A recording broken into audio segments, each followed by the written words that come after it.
Last January, a cold snap hit my city, and I ended up stuck inside my apartment for nearly a week. I live alone on the third floor of a quiet building. That morning, I went to grab something from the freezer and saw something that shouldn't have been there, a small rusted key sitting in the ice tray, half frozen, no tag, no key ring. I don't use any keys in my place. My apartment has a digital lock, and I haven't owned a padlock in years. I stared at it for a while, then threw it in the trash. I figured maybe it had come from a frozen food box or something I didn't notice. But something about the way it was sitting there perfectly centered bothered me. It didn't feel like an accident. Still, I tried to forget about it and went on with my day. The next morning, I heard a faint clinking sound coming from the kitchen. It was early, still dark, and the apartment was completely quiet except for that metallic tapping. When I stepped in and turned on the light, I froze. The freezer drawer was slightly open, and the key was back, sitting in the same spot, dry room temperature, resting neatly on top of the ice cubes. I didn't throw it out again. This time I wrapped it in a Ziploc bag and shoved it into the back of a kitchen drawer. Then I locked the drawer just in case. I checked every door and window in the apartment, still sealed, no signs of entry. I live alone. No one else has access. But I couldn't shake the feeling that I wasn't alone. That night around 2 a.m., I was woken up by the unmistakable sound of a lock turning. Not a jiggle, not a knock, a soft, deliberate click. Then came the creak of my front door slowly swinging open. I jumped out of bed and grabbed the bat I keep next to the nightstand. The hallway was empty, the door was shut, the lock untouched. But in the kitchen, the freezer drawer was fully open again, and the tray was empty. I ran to the drawer where I hid the key. The lock was broken. The Ziploc bag was gone. No sign of forced entry. I didn't sleep the rest of the night.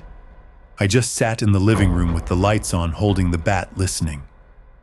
There were no more sounds, just the faint hum of the fridge, and something colder beneath it. The next morning, I bought a motion-activated camera and installed it above the front door. That night, I double-checked every lock, turned on every light, and went to bed with the bat by my side. I must have fallen asleep around 1:30. At 3:12, I woke to the sound of the bat rolling across the floor. When I opened my eyes, it was lying several feet away, even though I'd left it standing upright next to the bed. I checked the camera footage right after. There was nothing unusual until 2:58 a.m. Then, for exactly 3 seconds, the entire screen went black. No static, just black. When the video resumed, the apartment lights were off, and in the corner of the frame, the freezer drawer was open again.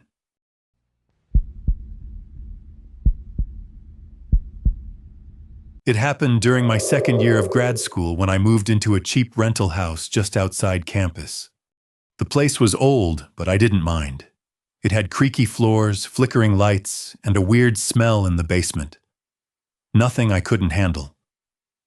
I lived alone, worked late, and usually didn't come home until after dark. About 2 weeks after moving in, I started noticing things missing.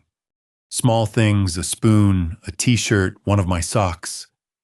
I blamed myself, thought I was being careless.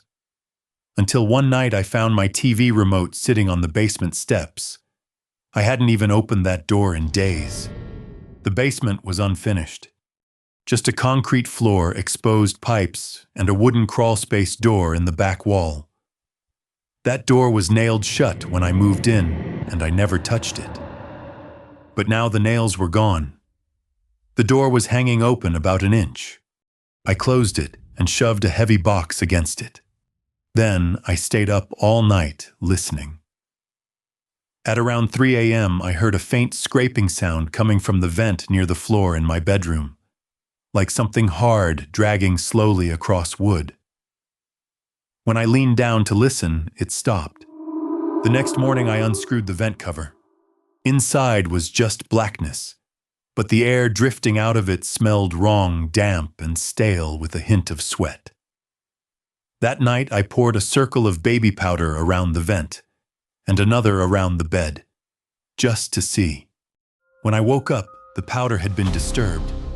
4 handprints, thin, smudged, and missing thumbs, led from the vent toward the edge of my mattress.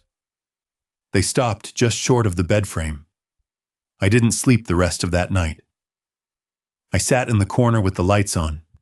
I called the landlord. He laughed and said the house creaks. Maybe I had raccoons. I didn't press it. I didn't have anywhere else to go. That night, I left my phone recording on the nightstand. Just a voice memo running until morning. At exactly 2:46 a.m., it caught something. A whisper, barely audible, repeated 3 times. You don't see me. You don't see me. You don't see me. The voice was right beside the mic. I moved out the next day, left half my stuff behind. A month later, I got a call from the guy who rented it after me. He found my number on a piece of mail I forgot to forward. He only asked one thing. Did you ever go down into the crawl space? I said no. He didn't respond. Just hung up without another word. The house is still on the rental market. The listing now says crawl space sealed. Do not enter.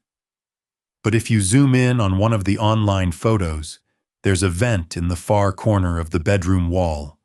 And behind the grate, just barely visible, is a pair of eyes. Wide open, looking straight at the camera.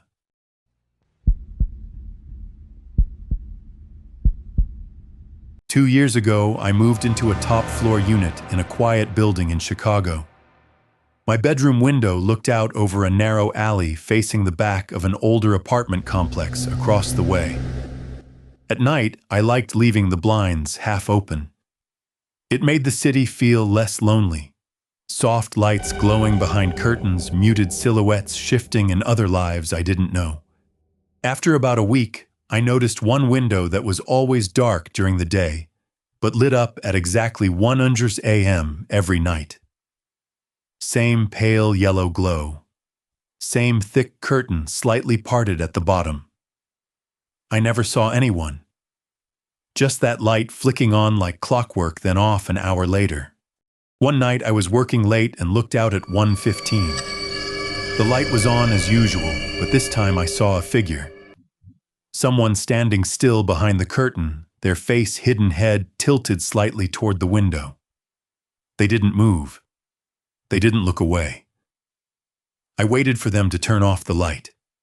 They didn't. The next night, I turned off my bedroom light and watched in the dark. At 1 a.m., the glow returned. The curtain was already parted wider this time, and the figure was closer. Same posture. Head angled toward me like they were listening. I pulled my blanket over the window and tried to sleep, but the image stayed sharp in my mind.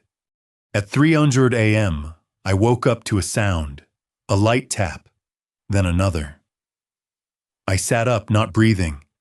The tapping came again, soft and deliberate, right at the window glass. I live on the 6th floor. There's no balcony, no fire escape. When I peeked past the blanket, my heart stopped. There was a handprint on the outside of the window. Long fingers. Smudged palm. Pressed flat like someone had leaned in to listen. The alley below was empty, and the light across the way had gone dark again. But the print was still there, fading slow in the cold air. The next day, I asked building security to check the cameras facing the alley. They found nothing. No motion, no person, not even the light turning on. I asked about the apartment directly across. They said it had been vacant for over 2 years. Maintenance sealed the unit. No tenant since. I convinced them to let me in just once. That afternoon, I stood in the room across the alley and looked back toward mine. My blinds were half open, just like I'd left them. But something else was there, a crumpled piece of paper taped to the inside of the glass from my side. From that angle, I could finally read it. "Stop looking.